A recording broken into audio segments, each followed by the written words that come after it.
We're starting Be'ez Hashem Siman Chav Ches of Maamar Shevuos, and the Inyan is the Shevuos Shelo Yidchaku Kates, and Rashi says it means to be Marva B'Tachanunim.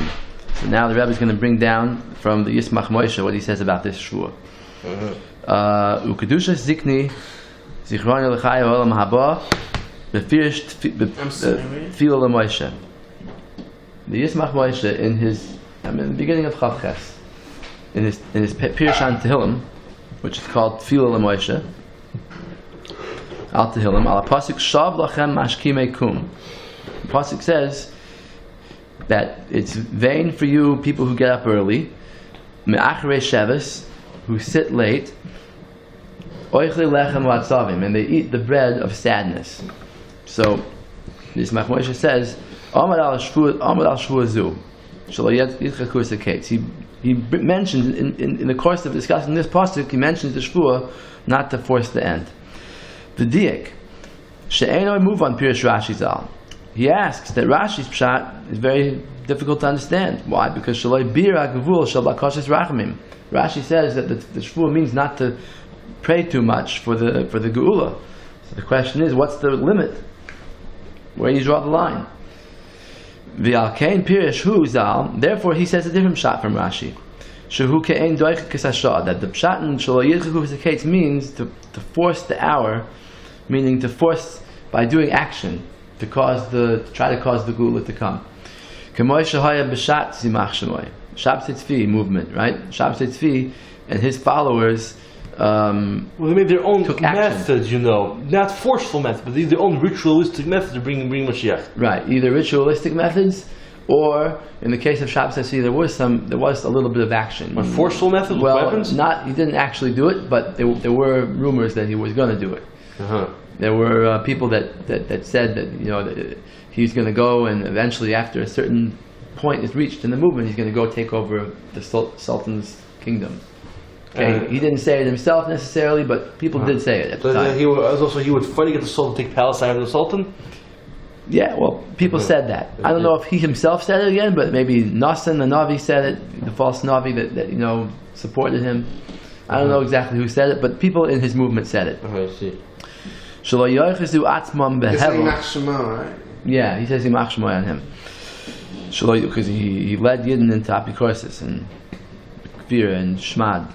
And after he passed away, he died, whatever, for 100 years afterwards, there was a movement that plagued European Jewry, He's still in Mashiach.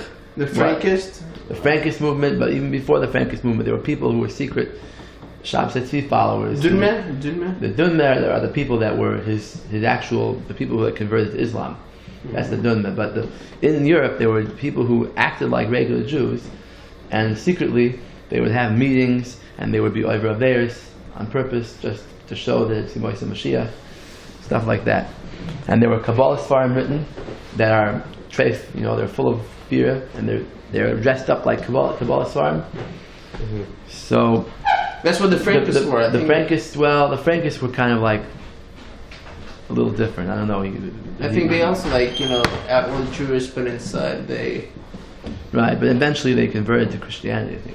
Frankists. I think some of them were outwardly.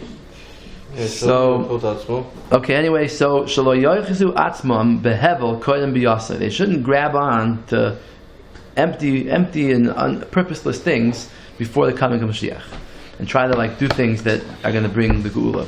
Why? Ki arishayim hamakdimim behevel. Those Rishayim who do try to go early and do something hevel avolim to try to bring it.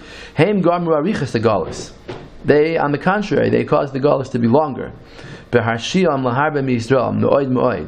they cause terrible things to happen to Yidden, and they cause Yidden to do Averis, and therefore, upirish b'zeh akasiv. Now we get back to the pasuk. Shav lachem mashkimei kum. It's vain for you who try to bring the geula early. Shehem mashkimim hakum.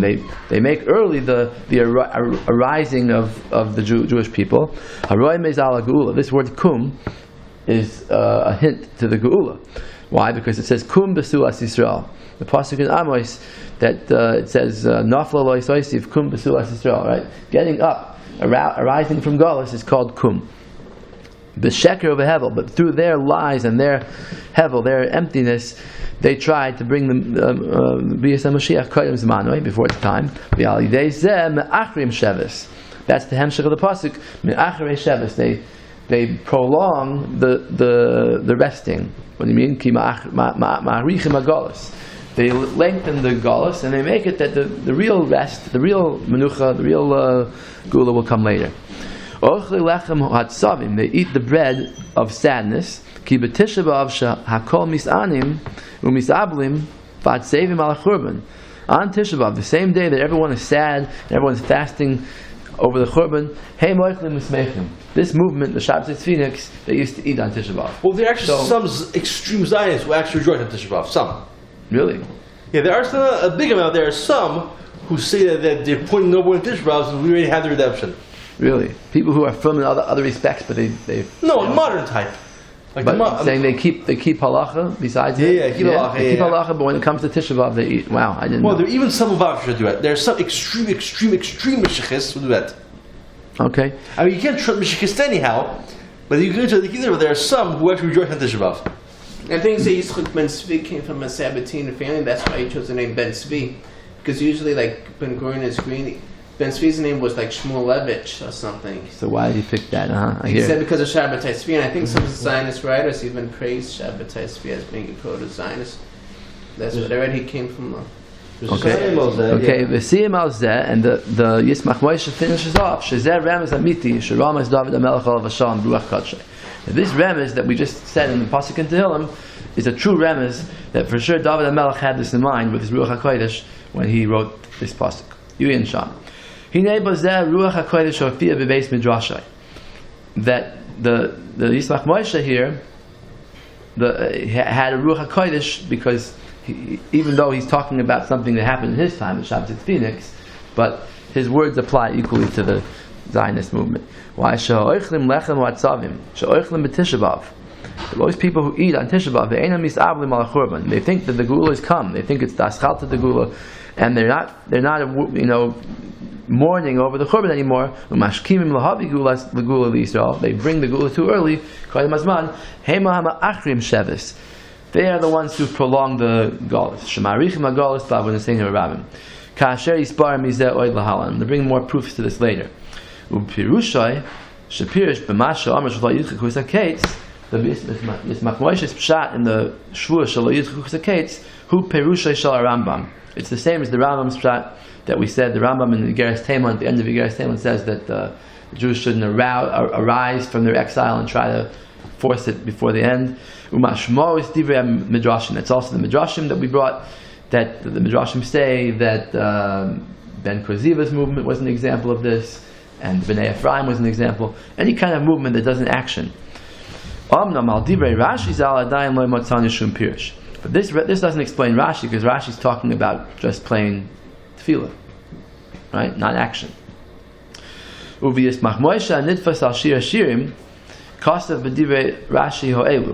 another Yismach Moshe now who talks about Rashi itself, and he says like this: he says,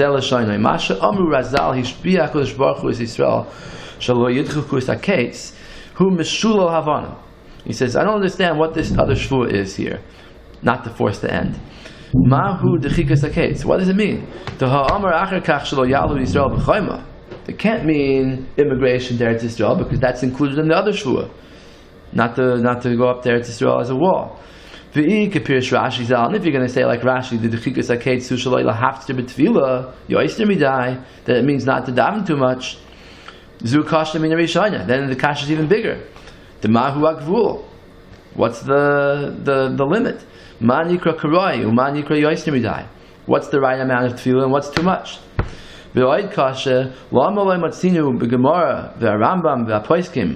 If there's really such an isser not to daven too much, then we should find it in the Gemara and the Rambam and Poskim. They should say a clear shiur to this. They should say, at least they should say not to do it. You don't find the halacha anywhere. Okay? So it seems to me, he brings the Mefarshim. I don't know which Mefarshim he means here, but he says these Mefarshim explain the pasuk that you should fear Hashem. Oisoi ta'avoid, oisoi sa'avoid, him you should serve. Uvoi sidbak, and in him you should stick, you should cling to him. Uvishmo'ei tishaveya, and swear by his name. Upirish Rashi zal, im yesh b'cha kol amidas ha'elu, if you have all these qualities, then atarashe li shav b'shmo'ei, then you're allowed to swear with Hashem's name.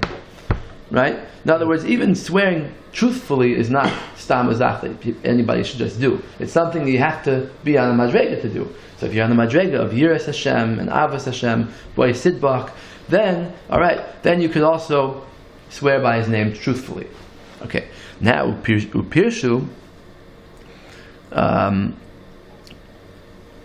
the Mefarshim, these Mefarshim that the Yismach Moshe quotes here, I don't know who they are, they explain, Al pi Shevuos Eliyahu, im yiyeh hashanim mo'elu talamoter.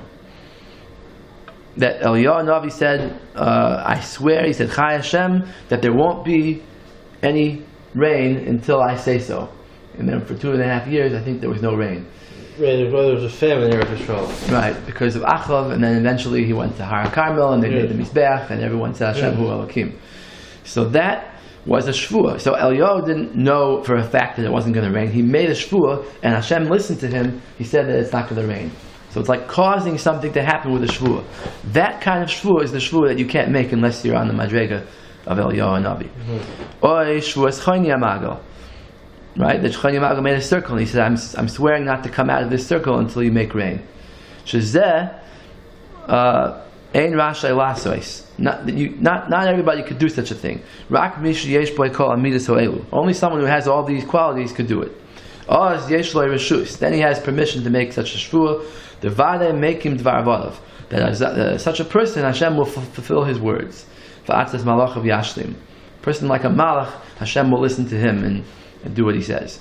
Achein zulas zeh have a shvuah shav. But if a regular person just makes a shvuah like that, it's like a vain oath. That's what the shvuah means, not to force to end. The hainu hani b'nei aliyah, that such people like Eliyahu and Chayni Amagal shouldn't make shvuas al pi shvuah ad kan l'shoyin. Yeah. Okay. Ein zeh kasav gam Chasam Sofer. The Chasam Sofer also says this similar pshat in the words of Rashi. Likutei Shalosh Shuvasim and Pei Vav. And I copied it over here on page 1. Look at it in a second. Shaloi lasois k'moi she'asa Rabbi Yosef Del Arena.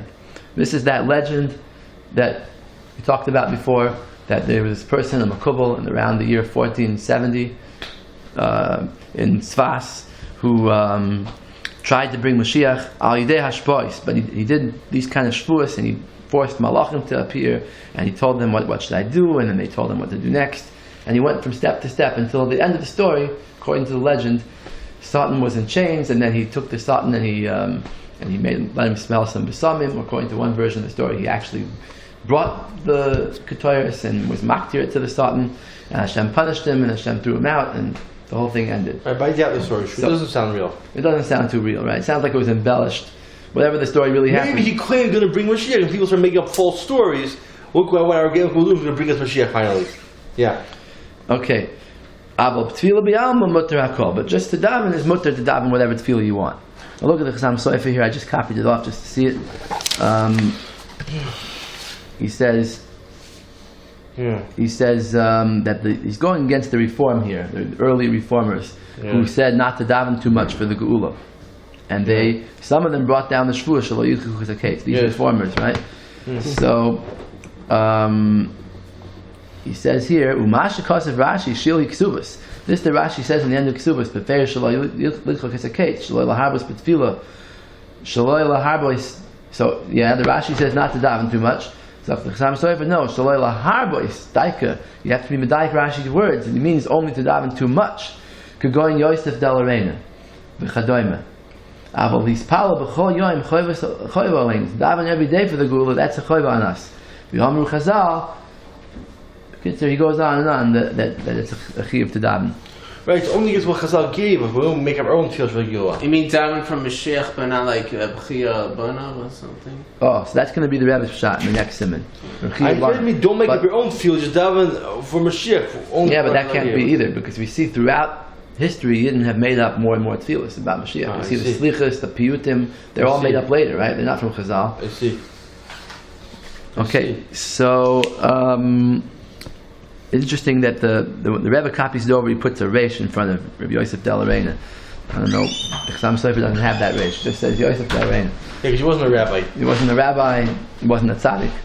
According to the Meister, he ended up as being a Rosh Gomer. But I see. anyway, af shezen nochoin. Zok the Rebbe, this could be pshat in the Gemara, but it's not pshat in Rashi. He says, af shezen nochoin b'pirish divrei hashas shelo yidchachus haketz. Aval b'loshen Rashi zal kosh shel hambiseh. To say this is a pshat in Rashi is very, very shver. Shekoster shelo yarbu b'tachanunim. Rashi says the word tachanunim. Not tefillah. Prayer, right? No, time is supplication, not supplication. All right, but it doesn't mean these kind of things, like forcing Mashiach to come with Shevuos, and that doesn't mean that. It means supplication, begging. Rashi doesn't say anything about Shevuos. Ela tachanunim be'alma. Alma shegam be'tachanunim bilvad yesh gvul. You see, even with prayer, there's some point where you're not allowed to do it. V'adayin kasha tuva mahu agvul. What is that point? Most of the tefillos have something to do with it, with galus and gula. You see the long tachanun and the end of Shmon Esrei. Most tefillos have something about that in it. But tzaddikim master nafsham b'tefillosim al gula. Tzaddikim davened a lot for the gula. They were moiser nefesh. They devoted themselves to it. Ad kolois hanefesh. Umahu ashir shenichnes bichlal iser hashvua. What is the limit? Okay.